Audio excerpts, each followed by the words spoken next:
So let's bring in Jesus Gallego-Garcia, International Coordinator of the General Workers' Union, joining us now live from Madrid. Do you have a solution?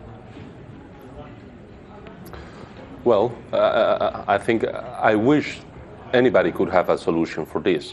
What we are definitely having is different proposals that we are very sure that will work much better than the only ones they have been tried until now, and that's austerity.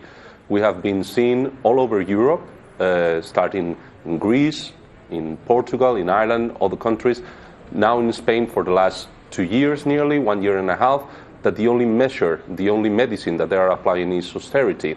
And definitely we have other proposals. This austerity has been proven that it doesn't work in no one of the countries. The situation is worse and worse than when they started. So we have other proposals that we your believe can be suggestion, better. I believe, therefore, if you are anti-austerity, is to spend to boost the economy. How can you spend as a nation when you have no money? Well, apparently we do have money. When we are asking Europe to help us to bail out our banks, it seems that there is money that can be put. But the most important thing maybe is that we have to look for different ways of finding money.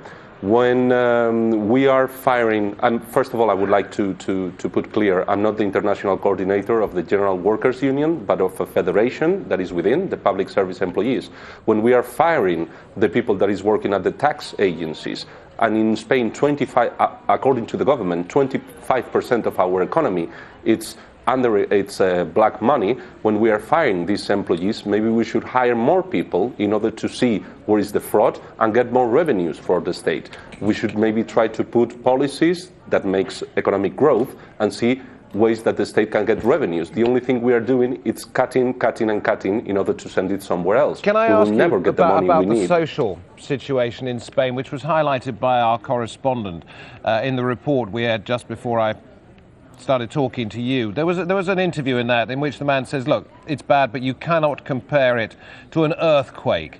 But what you could perhaps compare the condition to now is a time when people felt desperate and then turned to parties that offered extreme solutions. And we're talking about early 20th century in France, in Spain, in Italy, in Germany.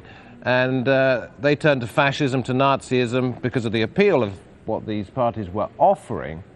Is there a danger of polarization here in your country?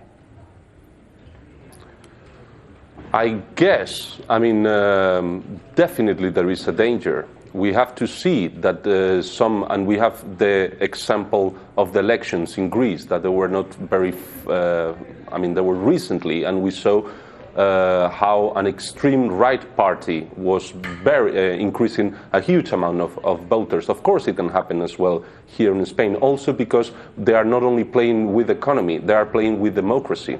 Cannot forget how through the European Union, or let's say the Troika or European powers, they are imposing the governors or the prime ministers instead of using the democratic system that we have always had until now. Of course people can get fed up to a point, and of course they will turn, also because these new parties, right-wing parties, they have a very easy and populistic speech that, yes, there is a risk that this kind of political groups will increase the power within the countries. Well, thank you. Thank you very much indeed for talking to us on that. Jesus Gallego-Garcia from the General Workers' Federation. I think you put us right on that one. Appreciate your time.